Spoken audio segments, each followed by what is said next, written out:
Salut și bine ați venit pe Creierii, totul despre camioane și nebunile șoferilor. Respectă-ți aproapele sau nu, fii tu, nu fi ce te vor alții, respectă legile sau nu. Pregătit să te surprindă nepregătit viața, să-ți pierzi copiii, nevasta, două morții și pasta. Așa zi și prieteni te judecă în lipsă și ți întorc spatele atunci când ești cu mâna tinsă. În primul rând, v-am spus că în remorcaj, în depanaj, am început eu să conduc și primele lecții despre șoferie, despre a conduce, tot aici le-am învățat. O lecție care am tras-o la un moment dat de unul singur. Mergeam la intervenții din acestea în care ni se solicita ajutorul ba pentru a deschide o mașină, ba pentru a da curent. Sunt cele mai uzuale, o să spunem, în acest job. Eu aveam un camion, v-am spus, de 12 și ceva de genul, platformă, cu care mă deplasam la intervenții. Înainte să ajung la client, întotdeauna telefonam, îl întrebam unde este, luam ultimele amănunte pentru a ști ce am de pregătit, ca și scule, a ști cum mă încadrez în teren și așa mai departe. Într-o dimineață sun un client, îl întreb unde locuiți, aveam adresa, o verific, numărul de telefon corespundea. Zic, pot să întorc camionul la dumneavoastră? Da, cum să nu? Zic, am un camion, să știți. Da, veniți. Eu, având confirmarea de la client că am unde să întorc, nu mi-am făcut niciun fel de griji, am urcat, nu o să exagerez, undeva peste 1,5 km pe o potecă de munte care era exact cât camionul. În stânga mea era hău, deci nu era absolut nimic, deci nici balustradă, nici nimic. Pentru un șofer începător, într-adevăr, aceste experiențe sunt un pic, o să spunem, cu frică. Da, deci cu frică. Aceea senzație este când ai să urci într-o carieră de piatră pe care sunt amenajate așa zise spirale pe care urci și e hăul. Deci nu este decât loc pentru camionul tău, atât.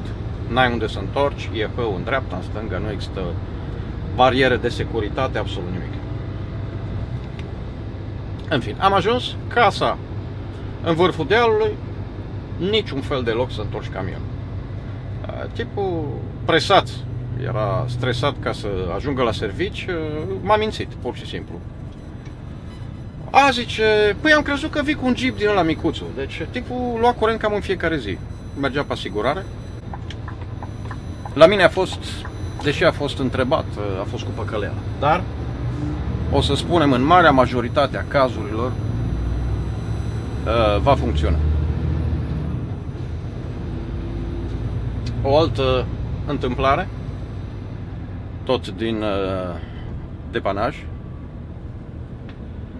o să spunem acum despre arimare. M-am dus noaptea să ridic o mașină la Monaco. Cei care ați fost vreodată în Monaco știți foarte bine, ca să ajungi într-un punct trebuie să treci printr-un milion de tunele și n-ai să te descurci dacă nu cunoști. Eu cunoșteam strict, deci nu pot să zic că eram de-al casei. Însă problema este că la întoarcere, deci am ridicat un Jeep. Acest Jeep, la întoarcere, mi s-a întâmplat să am o șosea principală blocată. Da, deci m-am trezit pe o șosea principală blocată cu Jeep-ul pe camion și nevoit să iau o arteră secundară. Bineînțeles că am panicat, dar am spus, fie ce-o fi, Dacă nu voi putea să mă încadrez am să fac marșalier și cu asta basta o să ies. Se făcea o străduță care în capăt întorcea și se părea că urmează o pantă. Eu văzând că urcă, am schimbat un raport inferior și am accelerat. După curbă mi-a apărut o pantă gravă. Eu cu piciorul în gaz, exact la 1,5 metru să urc cu roțile din față dealul, mi-a murit motorul direct. Am tras frâna de staționare și am încercat să pornesc motorul. L-am pornit căutând treapta întâia de viteză, care nu era. Treapta întâia era, dar nu intra. Am încercat să pornesc cu a doua, de fiecare dată plecam în spate un 30 de centimetri, jumătate de metru. La a treia încercare m-am oprit pentru că mi-am dat seama că nu am cum să urc. Am rămas, deci, în culmea dealului cu un jeep pe platformă. Colțul din dreapta spate al camionului oprit lângă un zid de beton la 10 cm, să zicem. Așadar, niciun fel de rezolvare la problema mea. În timp ce îmi puneam mâinile în cap și analizam situația, am privit la acel jeep.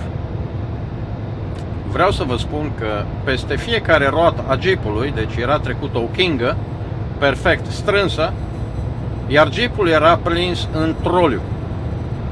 Din această încercare de traversare off-road a mea, mașina s-a deplasat pe platformă undeva la vreo jumătate de metru în spate. Deci prins în troliu, prins în chingi. Jeepul, cred că era un Grand Cherokee, nu știu ce era. Era mare în orice caz. S-a deplasat. Deci roata din spate a lui mai stătea pe king în spate, exact pe suportul metalic și unde era prinsă în platformă. Întrebarea mea este, dacă eu nu aș fi asigurat în chingi, nu mi-ar fi căzut jeepul în spate de pe platformă? Eu cred că da. Eu cred că da. În acel moment mi-am făcut toate calculele de subzistență. Deci vedeam deja serviciul terminat, sunt dat afară. Deci toate problemele pe capul meu. Când dintr-o dată, ce s-a întâmplat de fapt?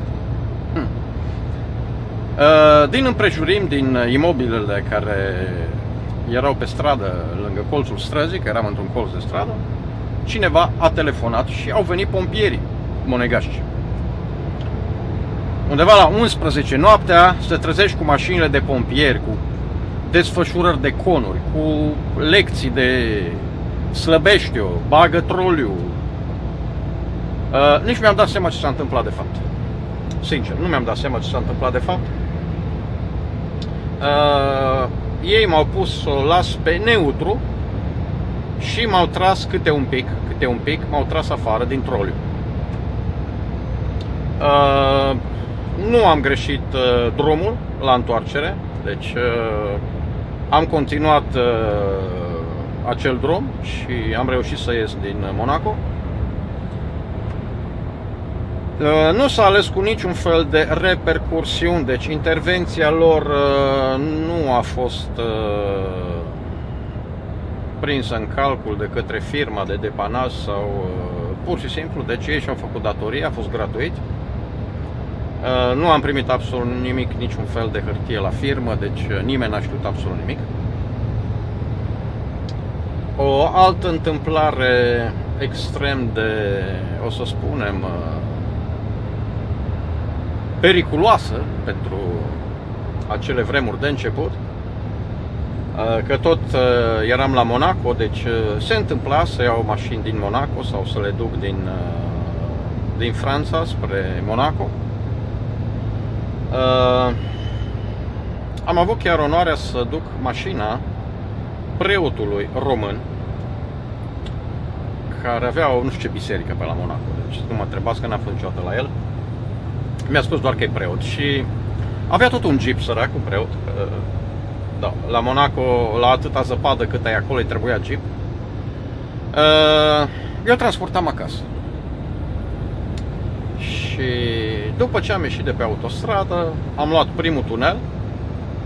În tunel, ce vreau să vă spun, pe vremea aceea, mama mea personală și iubită și dragă și scumpă era în vizită și avea plăcere să vină cu mine cu camionul. Deci eram eu, mama și popa în camion, jeepul în spate, în tunel. Băiatul gaz, discuții, la un moment dat miros de cauciuc ars. Miros puternic de cauciuc ars. Semne de întrebare multe în dator, în computer. Hai să stau aici. Dar mi-am spus, orice ar fi, nu voi opri în tunel, pentru că un incendiu în tunel va fi mult mai periculos decât un incendiu după tunel. Le-am spus celor din cabină că voi fi nevoit să opresc urgent după ce voi ieși din tunel. Nu le-am zis motivul. N-am reușit să scot, pentru că după ce ieșeai din tunel n-aveai unde să scoți pur și simplu camionul, deci erau două bezi, m-am oprit direct pe prima bandă și m-am dus în jurul cabinei să văd ce se întâmplă. M-am gândit prima dată la vreo roată care a luat foc, ceva de genul. Nu. Era exact din compresor ieșea un furtun care alimenta în aer buteliile. Deci exact furtunul principal care ieșea din compresor a luat foc. Inserția metalică, deci explodată și ea, cauciucul luat foc. La câteva secunde după ce am oprit, deci mi s-au blocat frânele și am rămas blocat, sur place, cum zic francezii, deci pe loc, blocat. Acum, întrebarea care mi-o puneam eu, dacă în mers compresorul nu ar ajungea să suplinească pierderea de aer, aș fi avut o frână în tunel, direct, cu ieșire în decor și cu alte consecințe. A fost o sperietură, a fost o întâmplare prin care am trecut, s-a terminat cu bine, mulțumesc Domnului. Poate Sfinția sa mi-a purtat noroc, cine știe. Dacă vezi vreodată videoclipul, Sfinția ta, să nu uiți să faci un comentariu. Te-am pupat. Acum, vedeți dumneavoastră în depanaj, deci faci multe lucruri pe care le fac și hoții, dar de fapt tu le faci legal. Aceste deschideri de portiere, da, deschideri de mașini, porniri de mașini, pe care le înveți să le faci, sunt foarte, foarte frecvente. De multe ori am văzut o grămadă de videoclipuri puse peste tot, oameni care nu știu ce să facă în momentul când își uită cheile în interior, 1.000.000 de cazuri, da, deci nu o să exagerez cu nimic. Nu știu ce să facă, sparg un geam. Deci, fraților, dacă vreodată pățiți așa ceva, chemați un echipaj care se ocupă de remorcaj, de depanaj și o să vă deschidă mașina frumos, elegant, fără să rămână niciun fel de urme și niciun fel de consecințe. Deci, nu acționați pe cont propriu cu metode gen ciocan. Am întâlnit chiar aici în Suedia pe un sab au băgat șurubelnițe în broaște, au învârtit de ele. Deci există sisteme de autosiguranță pe autoturisme. Când se detectează o încercare de efracțiune, aceste sisteme blochează toate ușile, deci nu poți să le mai deblochezi. Este ceva mai nou, nu era pe vremea când eu făceam depanaj. Nu am să vă învăț să furați, nu o să vă învăț să vă spun prea multe, doar atât vă spun, Criris, în o mașină care nu conține foarte multă electronică, îmi ia 4 minute să plec cu ea din parcare. N-am să o fac, stați liniștiți. Deci eu am lucrat cu legea și respect legea. Am să închei periplul meu din depanaj cu, bineînțeles, o întâmplare de pod și de înălțime, pentru că nu puteam să vă ratez și pe asta. O altă învățătură care am tras-o este să nu mă încred în memoria mea și să verific înălțimea de fiecare dată. Deci, făceam acele curse în care luam autoturisme de la aeroport și le împărțeam la, v-am spus, la anumite agenții Europcar din sudul Franței. Treceam pe sub un pod de 3 sau 4 ori pe zi, același pod, știam exact înălțimea. Mi-am încărcat mașinile la niciun kilometru și știam exact înălțimea podului. Am făcut o greșeală. 2. 1. Am avut încredere în memoria mea și a doua, nu am verificat dacă trece. În momentul când am ajuns la pod, trebuia să fac o curbă la stânga pe sub pod. Am urmărit frumos camionul în oglinzi și în balansul care l-a făcut remorca în spate, am văzut la un moment dat așa o explozie. Deci exact o explozie, n-am să o numesc altfel. O explozie în aer, bum! Cu ceva piese care zburau. Și lumea care țipa pe șosea, normal. Am trecut. Deci n-am fost înfrânat, vă dați seama. Când mergi cu un camion, nu prea te înfrânează nimic. Însă am oprit după pod. Greșeala care o făcusem, nu am coborât maximum planurile, cât ar fi trebuit. Iar ultima mașină, care era un Peugeot 807, pe vremea aceea cu un eleron imens pe spate, eleronul nu mai era. Eleronul era sub pod. În primele secunde mi-am dat seama ce s-a întâmplat. Pur și simplu, norocul meu a fost că tabla a coborât și s-a ondulat. Deci altfel o făceam decapotabilă direct. Norocul meu a fost că tabla a coborât, eleronul n-a mai trecut, se vedeau zgârieturi.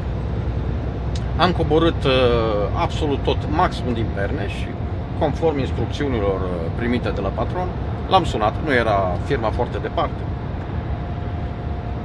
Boss, vino! A venit boss, s-a uitat. Nu ne dădeau acele liniare, v-am mai spus, ca să măsori înălțimea tot timpul. Deci noi o făceam cam la ochi.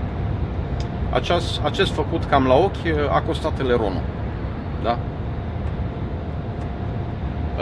S-a uitat, zice Cristian, te duci și o arunci în fundul curții și cu asta basta, asta e. Cei de la Europcar foarte rar își mișcau fundurile ei din birouri. Deci noi descărcam mașinile, duceam cheile, ei ne semnau hârtiile și plecam. Cam asta era mersul.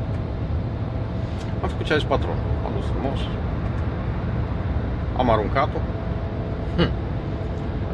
Am primit telefon după 40 de minute când s-au dus să facă un check-in, probabil, sau au găsit mașină. La depanaj, la remorcare, accidentele la poduri nu poți să le ascunzi, pentru că acele zgârieturi pe plafon ți se vor imputa direcție ca șofer. Deci, dacă este o zgârietură, să zicem, mică pe o aripă, niciun fel de bănuială sau bănuieli overalt. Da? Dar, în schimb, când ai o zgârietură sau mai multe zgârieturi pe capotă, toată lumea va ști că a fost podul. Nu va fi lor de minciună. Acest episod 3 despre remorcaj și primele mele impresii ca șofer am să-l închei aici. Vă rog să-mi scrieți dacă doriți să mai continuăm acest gen de vlog, dacă sunteți interesați. Întrebări, puncte de vedere, păreri, le primesc și critici. Nu uitați, totul despre camioane și nebunile șoferilor doar pe Crazy. Ciao! Respectă-ți aproapele sau nu, fii tu, nu fi ce te vor alții, respectă legile sau nu, pregătit să te surprindă nepregătit viața, să-ți pierzi copiii, nevasta, două morții și pasta. Așa zi și prieteni te judecă în lipsă și-ți întorc spatele atunci când ești cu mâna întinsă. Pregătit să fii privit cu ură și dispreț atunci când ai puterea să faci ceva cu adevărat măreț. Nu te lăsa condus, nu ai de ce să admiți. Ai o șansă în viață, în față, învață să profiți. Nu simți durere, nu simți iubire și apreciere când tot în lumea asta se rezumă la